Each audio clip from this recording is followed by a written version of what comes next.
Welcome back, everybody. This is a super exciting special episode. This is our 100th episode of Indie Reads Aloud. I am so excited. Thank you, everyone, for sticking with me over the last couple of years to build the readership and to come to this amazing milestone in this crazy little storytelling podcast that we've created together.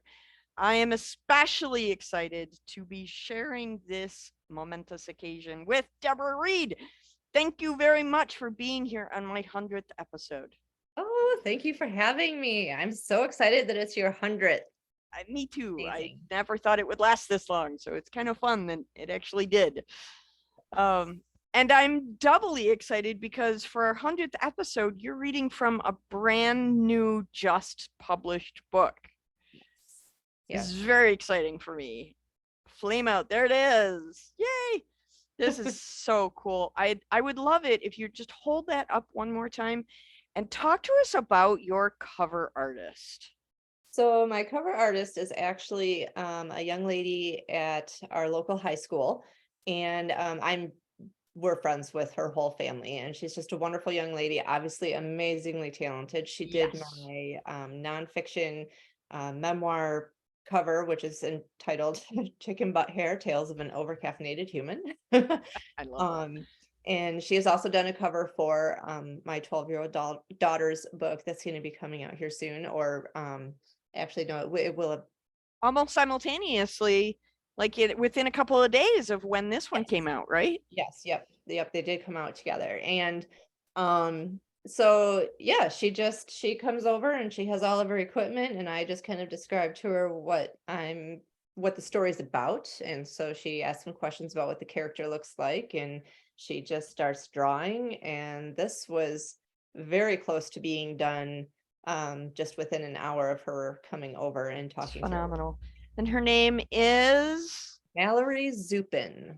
She's amazing. Is amazing. She has an incredible art career ahead of her. She does. And she's also an incredible young lady, just as a person and a human being. She's the whole package. That's spectacular. I love that you're giving young people an opportunity to collaborate with you. I think that's one of the greatest things that you do in life is you are constantly helping young artists and young authors.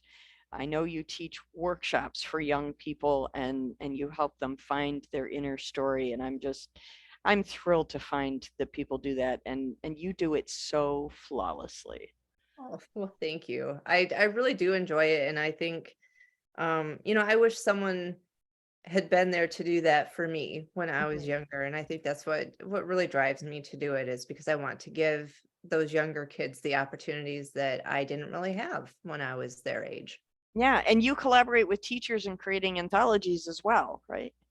Yes. Yep. There is an anthology out of short horror stories that some students in Michigan wrote that we compiled into an anthology. And yeah, I'm hoping that can be a yearly thing. So that's so cool. I'm so thrilled with our indie author community because we're such supportive families for each other that and I feel like in many ways you're one of our most stalwart matriarchs. So thank you for guiding our family through this. This is just wonderful. Well, I appreciate everything you do, because you are definitely our biggest supporter, I believe. I'm just pushing the broom. You do more than that. So for those of you who haven't met Deborah before, go back and listen to the past episodes. Do a search on Spotify. You'll find her. She'll come up like 127 times. Just go back and find it. You won't be disappointed. But she has won Moonbeam Children Book Awards for her young adult work. She has won where's the other one? Best Indie Book Award for her young adult work. She's won an Independent Press Award. It's crazy how gifted you are. I mean, if I didn't know you as well as I did, I might be slightly jealous. I have had a lot of good mentors and teachers along the way from the indie community. I'm thrilled. And then I love too that you take this idea of supporting writing with family into your own family. Your daughter is an author and you collaborated with your husband on a book. And who knows, maybe your son will write a book in the future. He might. It will probably be sports related, which there's nothing wrong with that, but that Absolutely. is his passion. So maybe. That's so much fun. So today you're going to read from Flame Out, which is your new young adult novel. Yes. For those of you who don't know Deborah's work, she writes for both adults and for young adults. And she does this wacky thing where she publishes 2 books a year. I cannot keep up. One for adult audiences and one for young adult audiences. But clearly, your young adult books are so inclusive that even an old person like me enjoys them. I have had many parents, grandparents, great grandparents even pick them up and read them and then pass them on to the younger people in their lives because they've enjoyed them and they think they would enjoy them too. So I'm glad that everyone is enjoying them because I think the messages in there correlate not only to young adults, but to us as adults as well. So Yeah. Well, and I like that in a couple of your young adult books, I have found touchstones back to my young adulthood time where I go, oh yeah, I remember that. That was familiar. Or gee, yeah, I wish I hadn't done that, but I did. yeah. Well, I do draw a lot from my own personal experiences and feelings, obviously, but also from those of other people who I know and who I've talked to and the things that they've been through. Yeah. It's a really cool thing. I love that your stories are so wonderfully universal. What I'm waiting for next from you, and take this as a challenge if you will, I would love to see a elementary age book come from you.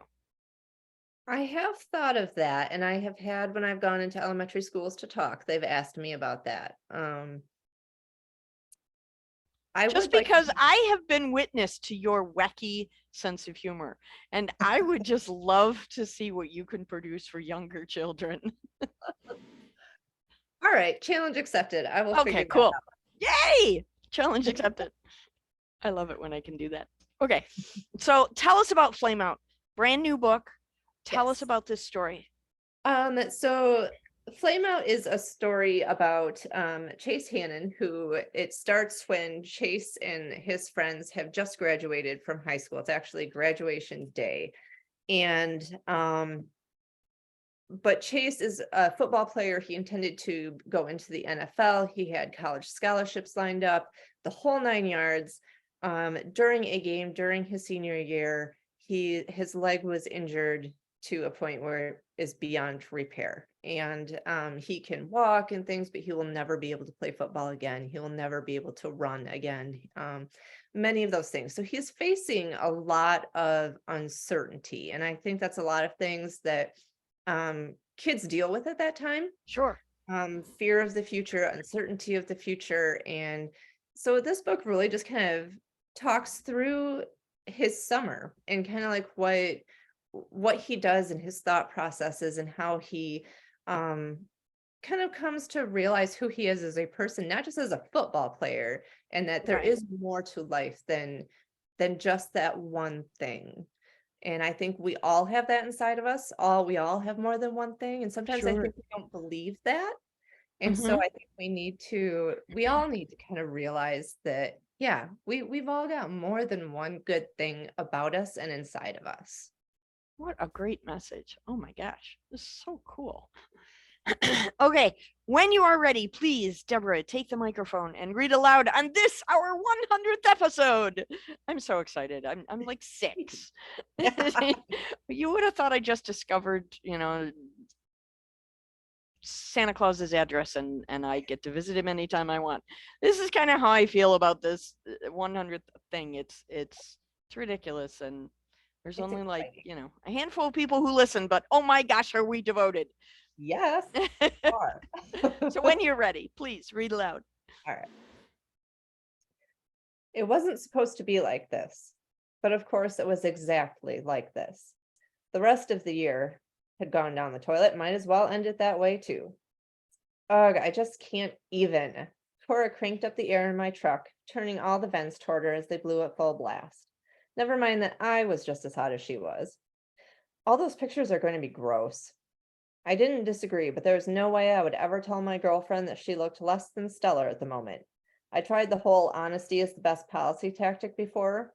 For the record, it's not the best policy. And telling Cora that she resembled something limp and sweaty on one of the most important days of our lives would not be the wisest move. It was graduation day and it was hot, like 90 degrees hot. The Madison High grads who chose not to wear anything but their skivvies under the thin robes laughed at the rest of us. The rest of us exuded stagnant misery.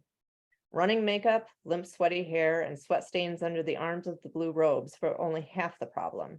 Due to an impending rainstorm, which had yet to appear, the ceremony was held in the unair-conditioned gym. 90 degrees, 400 students, and over 2,000 family and friends crammed into one gymnasium.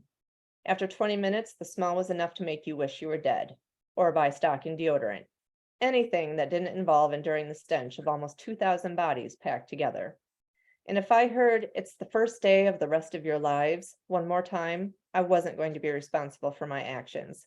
Some of us didn't want to be reminded that our lives stretched out before us in pointless, endless days. Some of us didn't have dreams to reach for anymore.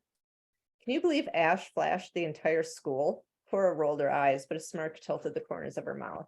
Yeah. I grinned despite the heat and the persistent pain radiating up my left leg and into my hip. Have you met Asher? Well, he could have at least gone to the tanner before showing off his private bathing suit parts. I mean, how blindingly white can skin be? Cora shook out her hair, then combed the damp strands back with her fingers, trapping the blonde strands with a hair tie.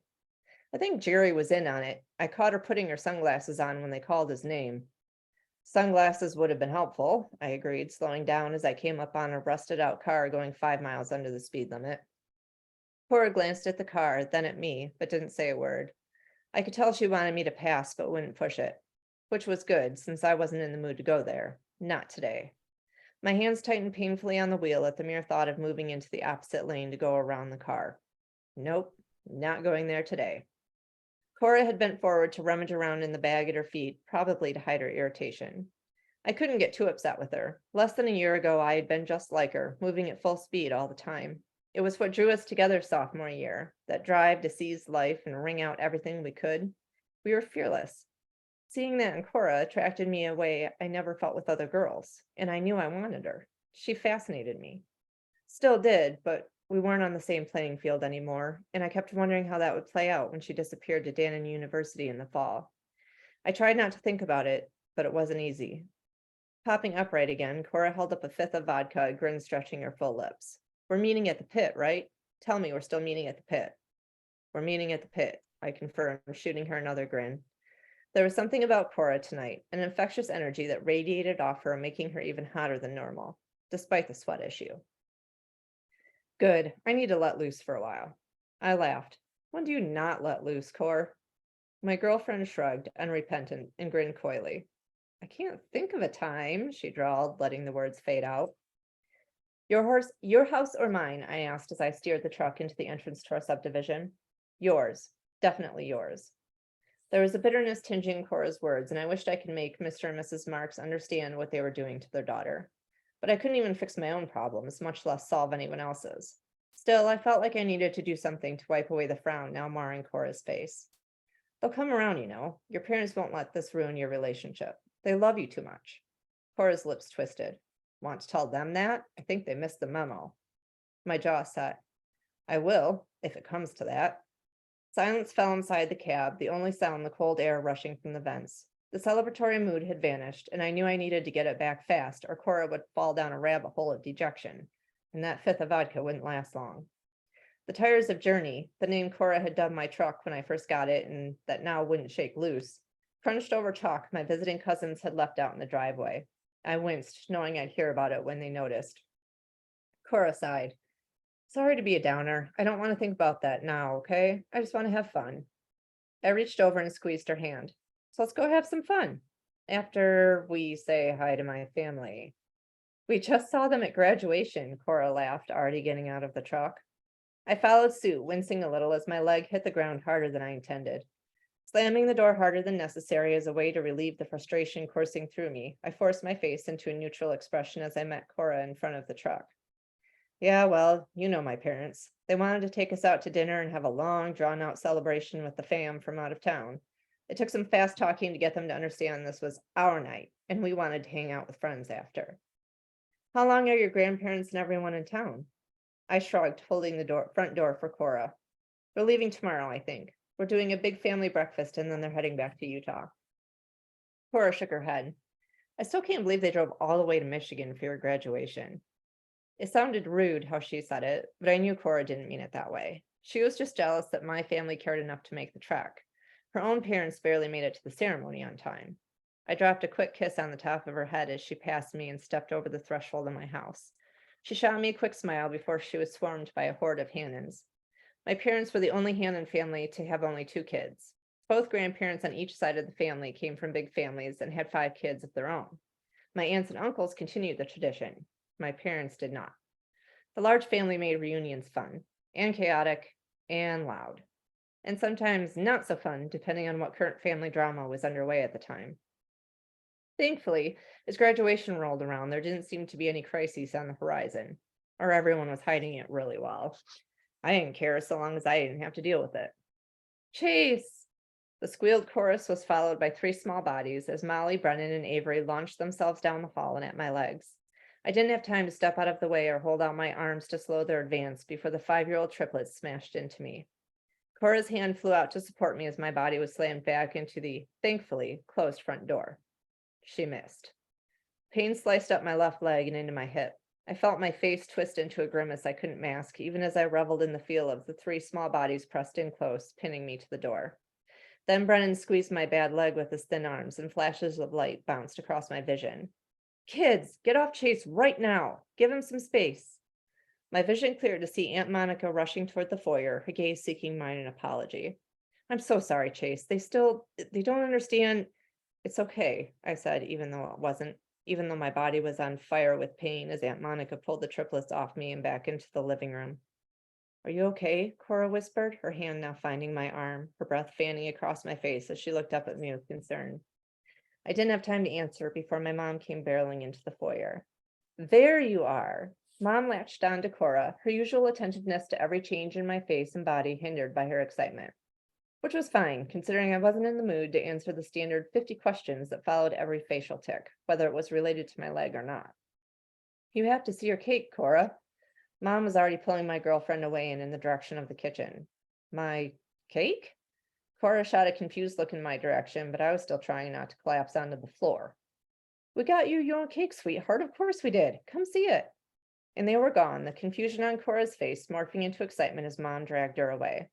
Well, I was glad Mom had gone all out for Cora. We all knew her parents wouldn't have a cake or anything else special for their daughter. I had to fight off irritation at my girlfriend leaving me in the dust while I was still struggling to stay upright. Chase, my man, congratulations on the diploma. A meaty hand clapped down on my shoulder, almost sending me to the ground. I smiled weakly at Uncle Gary, my dad's youngest brother. He was the same height as my 6'2" frame, but was twice my size in width. He worked in construction and, already built like a tank, was made even more solid by all the muscle built up by his job. Thanks, Uncle Gary. I tried not to sound as strained as I felt. That girl of yours around here somewhere? Your Aunt Rachel has a gift for her. In the kitchen, I think, I said as I shifted back to both feet, gritting my teeth with the effort. After all the months of physical therapy, you'd think my body wouldn't hurt so badly, but no. Even better, the doc said the pain would never fully go away. So what's the plan now? Going to college someplace? The dreaded question. The one everyone asked while not stopping to think that maybe, just maybe, the person in question didn't want to divulge their future plans, or lack of them, to the world. I shrugged noncommittally. Not sure yet. Got some time left to figure things out. Uncle Gary nodded, but I could tell he was trying not to look down at my leg. Like everyone else tried not to look down at my leg. It must be draining, constantly ignoring the elephant in the room.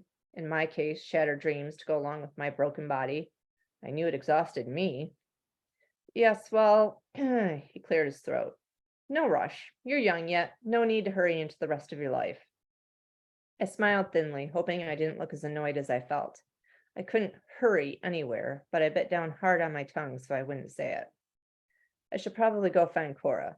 I tilted my head in the direction of the kitchen, hoping Uncle Gary would take the not so subtle hint.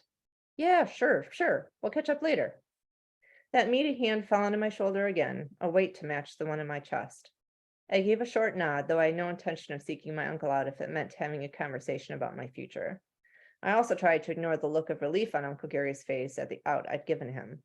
Was that what the rest of my life would be like?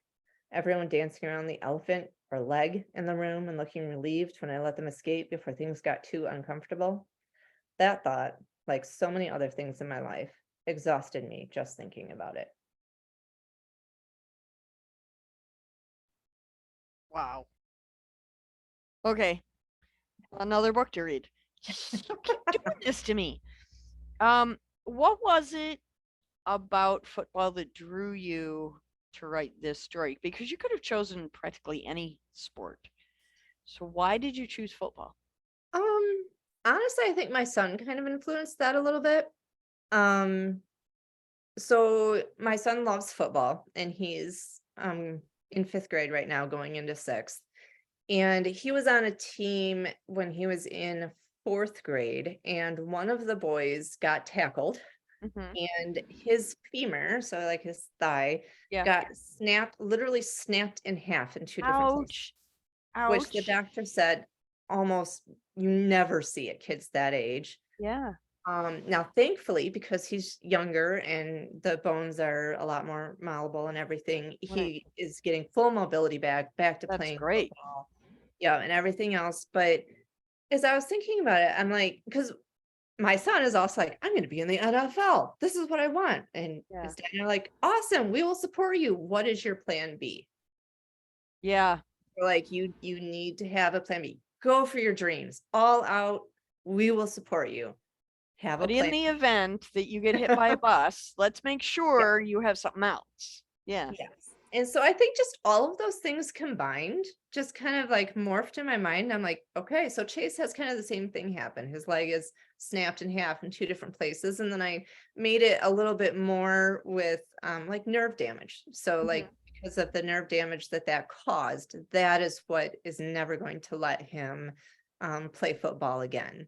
Yeah. And so yeah, it just kind of all morphed into that and just the experiences and my own son's dreams. It was just kind of like, okay, so what if that was taken away? What if that was what you loved, what you were passionate about, and suddenly you just couldn't do it anymore? So, Yeah. I'm really intrigued. So this is a football kind of story, although not football, but yeah. you know what I mean. Um, all the things was track, Yeah. right? And then was it um room 5? Was Room 5. or was it no, it was Dancing in the Rain was ballet, right? Dancing with Shadows. Yep. Dancing in the Shadows was LA. ballet. Yep. So, do you think that there's just a natural thing about physicality and young adults learning to grow into their bodies that that's just a normal part of story for young adult audiences? Or is it just because those are accessible stories? Um, I think there is some correlation there. I do know there are a lot of kids who don't participate in sports. I mean, like my daughter, where she does love archery, her passion is writing. And I think Mhm. if she had to choose, she would just choose writing. Um, but I think there is something there of, yeah, just physicality and movement and everything is moving at that age. I mean, your Yeah, mind, your body, I mean, just everything is changing and moving and there's motion and all of that. And I think there is something there to that where yeah, you learn from everything, whether that's the sport aspect and the mobility there and the options there and the dreams there, yeah. um, as well as anything else that might not be sports related as well. I think it's an interesting correlation that that the stories for young adults so often include that monumental, oh my gosh, everything is shifting, right? What I can do physically is shifting, and what I think intellectually is shifting, and what my emotionality can handle, it's all shifting. And you are incredibly skilled at combining all of those shifts into a single story. I'm so impressed with your ability to do that.